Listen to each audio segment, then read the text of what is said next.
So thank you very much for your clarifying contributions. Now we have around 20 minutes left to start the dialogue among us.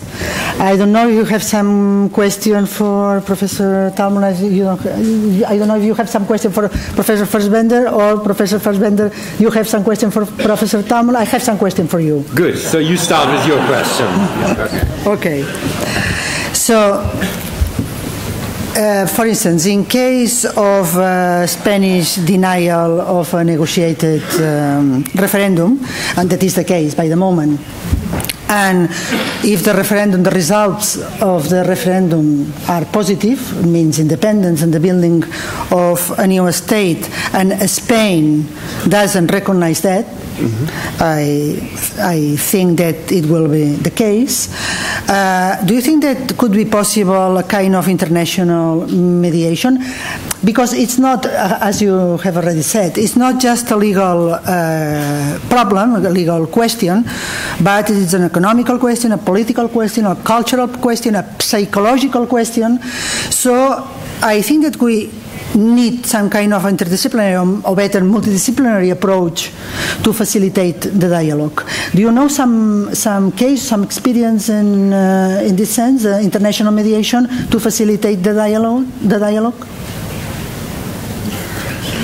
Like this morning. Like this morning. No, I talked so much. No. My colleague is very polite, so I always get the right of first refusal. I think it's very difficult to see where the independent mediator would actually come from. In situations like this, one side normally tries to internationalize the conflict by bringing in a third party. I would suggest, or I would suspect, that in this case, Catalonia would have an interest to internationalize the problem, whereas Spain would be opposed to any internationalization of the situation and would claim that this is an internal affair of a sovereign country where nobody else has anything to say or do.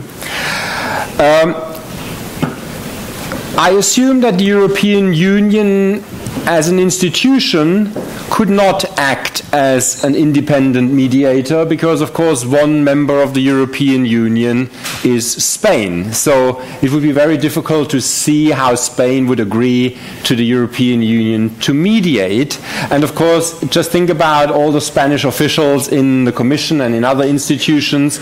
They would probably try to prevent this from happening.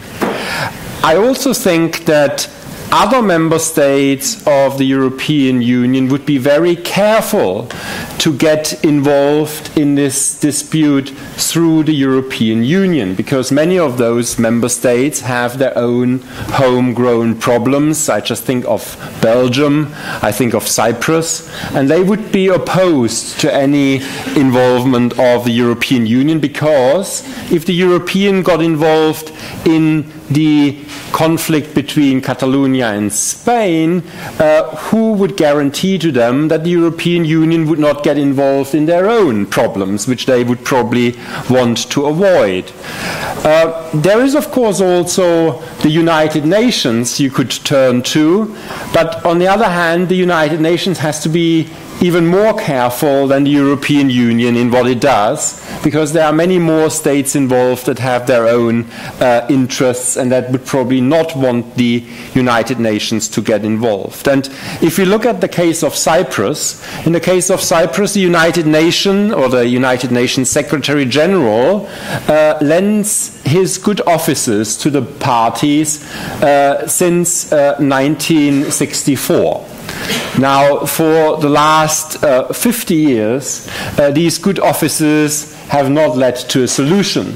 Sometimes getting international institutions involved rather prolongs a problem or a stalemate, because, of course, one side normally has an interest of the problem not being solved, and the United Nations or any third party can never get involved in a way to force a solution on any of the parties. So I would not be very hopeful of any third-party mediation.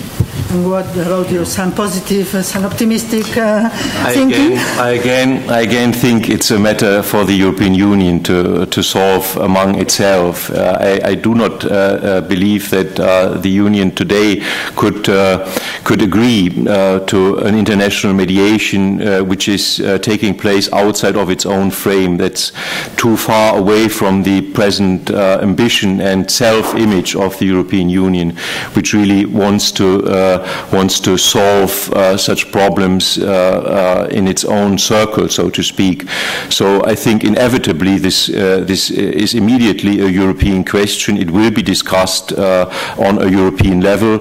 If you only think of the existence of the European Parliament today, even if the Council of Ministers, perhaps on pressure by Spain, avoids putting it on an official agenda, you cannot prevent the European Parliament today to discuss such a matter, and it surely will.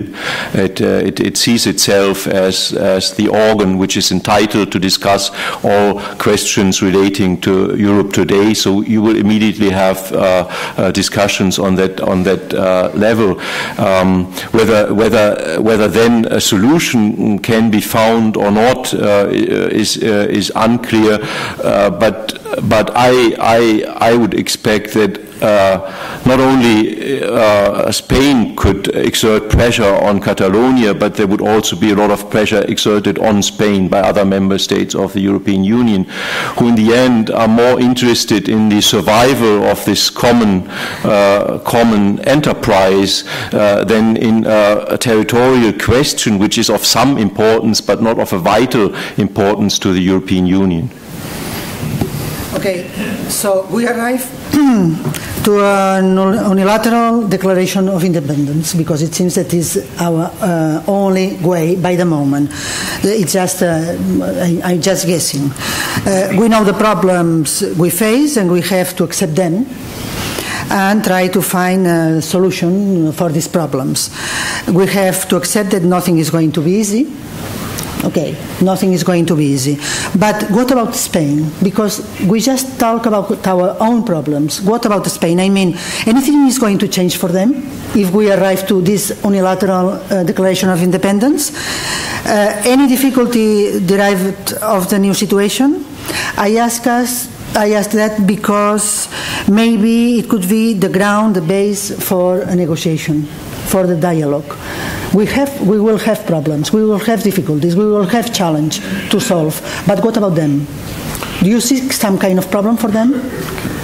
Just one sentence about this necessity of a formal declaration of independence. This is one option, but it is not the only one. It is not necessary to only think of that. I think you can also continue by expanding the scope of your own freedom and your own activities. You can try effectively to enlarge the scope of legislation and of regulation of your own affairs. That's also one way. Of course, there's the difficulty of contradiction with Spanish constitutional law. This is clear. But you cannot avoid this struggle in the end. I think at some point of time, if not a wonder is going to happen, a miracle is going to happen, then there will be a moment of such a clash of interests or with Spain, and these are political choices to be made. Law as such does not provide any clear answer to these things. It's really a matter of political wisdom in any given situation, how to deal with this, and maybe it is rather advisable kind of to do this kind of step-by-step approach and to continue this by further activities of the Catalan Parliament and so on by a slow progress. I know this is probably not really satisfying to many of you, but I would at least be cautious about thinking that this unilateral declaration of independence is kind of the gold standard, because the reaction, as Stefan explained, the reaction to this is unforeseeable to some extent. And even if one has support of friends secured, one never knows how these friends act on a given day. This has also happened, that people thought they had secured this support, but when the day came, it was not there. So yeah. Something to say? It wasn't a scenario. It was not. I was not saying that we are going to do that. No. But it wasn't a scenario. Yeah. I think, of course, the main leverage Catalonia has in such a situation is, of course, financial. The moment you declare independence, the moment any financial transfers from Catalonia to Madrid will cease. So Spain will be lacking money. That will be the first result, which people will realize quite quickly, especially during the present economic climate. But of course, this might only harden the position on both sides, you know. But of course, if you declare independence, to be consistent, you would have to stop any financial transfers to Spain. You would also probably have to establish border crossings, and you would have to control traffic coming into your own country. Again, that would not go down well with the other side and would only harden the position of the other side. But of course, once you decide that you declare independence and that you are an independent state, then of course you will have to behave like an independent state. You cannot have it both ways. You cannot say, on the one hand, we are the independent Republic of Catalonia, and on the other hand, nothing changes in our relationship to France, to Spain. These are then two foreign countries, and at the moment you declare independence, you are also not a member of the European Union, so you are not a member of the Schengen area, and so on and so forth. So there are certain consequences which you will have to implement the moment you declare independence, because the other side, of course, might also act in the way that they accept that there is now a new state. Spain will no longer have any control what happens in Catalonia. So the question is about drug trafficking, about terrorism. So Spain might want to control what is actually coming in from Catalonia, because they will say, we do not have any control of what's going on in Catalonia, so we will have to establish perhaps border controls or security on the border as well. You don't know, but I think if you go for an independent state, you will have to behave like an independent state with all the consequences, and these consequences will be felt in Madrid. Okay. Let me perhaps add one thing which was not mentioned so far, the question of human rights. I think the development of international human rights law in the past decades is really a strong factor working in favor of a cause of independence, because the present standard of human rights, especially according to the European Convention on Human Rights, Spain is a member state of the convention for many years. This now really prevents a state who respects this framework from violently oppressing any wish for more autonomy. It's not the same situation as in the old days before, let's say, the European Convention was adopted in 1950 or so, where it was generally accepted that a state like Spain could go in with its army and its police force and so on. This was seen as an internal affair of other states, and it would have been accepted by other states. Not today, really. And I think the Spanish government is well aware of this. If it acted with whatever form of violence, it would in fact exclude itself from the framework, not only of the Convention of Human Rights but also the European Union. This would not be accepted by major other member states.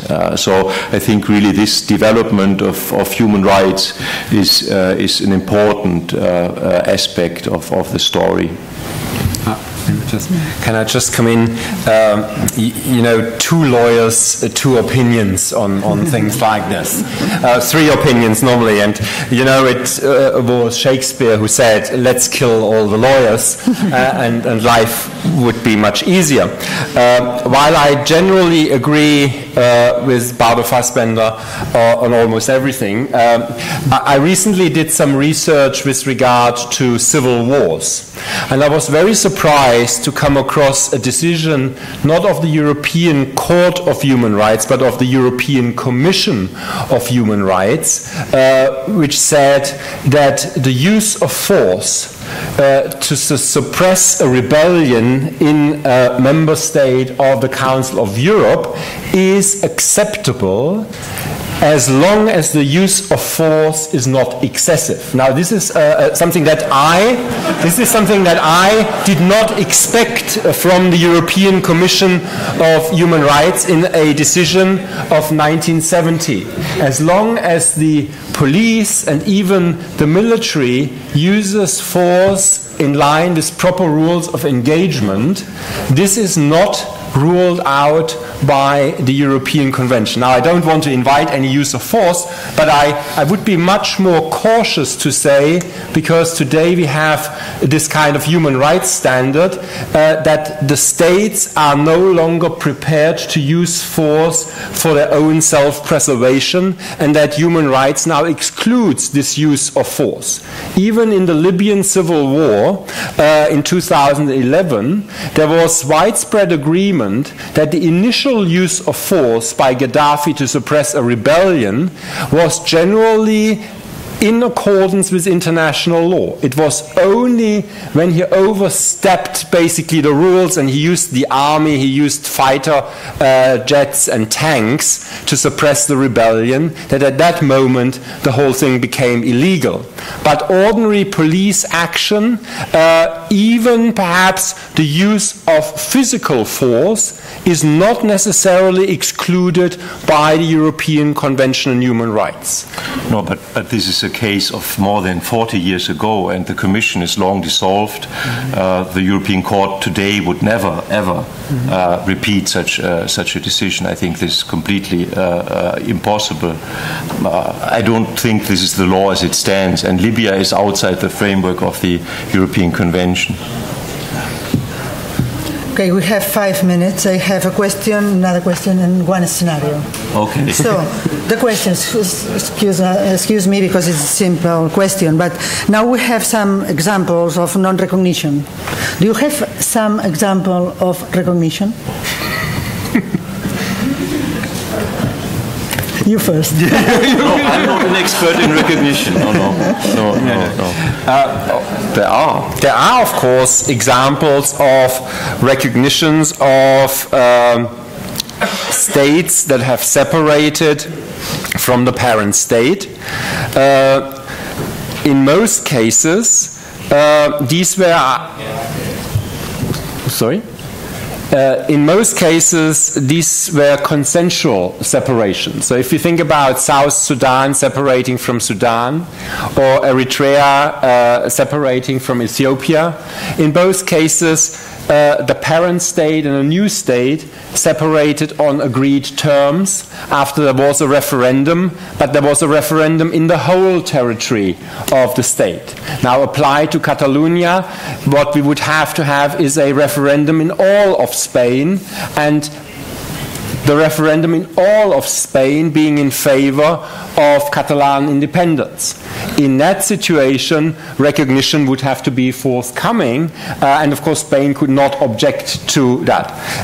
In all other cases from recent history, you have, of course, the recognition of a state that has been successfully established. If we think about the successor states in the former Yugoslavia after the war on the Balkans, these states have received international recognition after they had successfully established themselves as states and they had found political support by other states. But then, of course, we have a lot of so-called de facto states that have not been recognized. But these have mainly not been recognized because of certain international legal rules that have been violated when these states were created. For example, Northern Cyprus the Turkish Republic of Northern Cyprus was established in 1983, and it has not been recognized for the last 30 years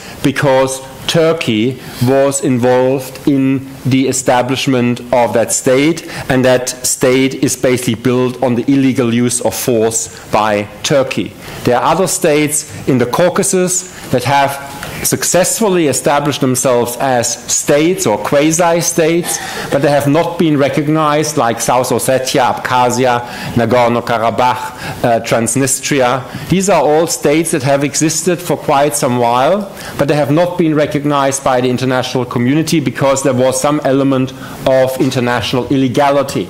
Now, we would not have that element of international illegality in the case of Catalonia, so there is nothing in international law that would prevent states from recognizing Catalonia if Catalonia has successfully established itself as a state. I just would like to add, we do not have a case law in Western Europe. We do not have any recent case since World War II in which it was the question whether or not to recognize a territory which kind of existed as a part of a member state of the community. And I think really this is the major difference compared to the other cases we talked about. To me, it is not imaginable that the European Union today and the European states at large can leave a country like Catalonia in a kind of legal vacuum. This is a very different cultural, historical, political situation compared to the case of, let's say, Kosovo. You can in legal terms you can and must compare it, but in political terms I think it is a completely different thing. It's a matter in the heart of Europe today, and I'm sure member states of the Union will deal with this differently. Thank you, Bardo. No, I don't have time for the scenario, so well, hem d'acabar. Necessitem amics, necessitem carregar-nos de raons legals legítimes i democràtiques per presentar-les davant del poble espanyol, que de moment està altament intoxicat, i davant de la comunitat internacional i de la Unió Europea. No estem davant d'un problema legal, perquè la legalitat es pot canviar si hi ha voluntat política per fer-ho. Estem davant d'un problema polític i la legitimitat democràtica hauria de passar davant de la legalitat de l'Estat. El dret no pot contradir la voluntat democràtica. Law cannot contradict the democratic will. This is my feeling. I'm not a lawyer, I'm not jurist. I can say that. Però estic convençuda, el dret no pot contradir la voluntat democràtica. Thank you very much for your contributions. Thank you very much indeed for your clarifying contributions. I moltes gràcies a vostès per haver participat en aquest debat.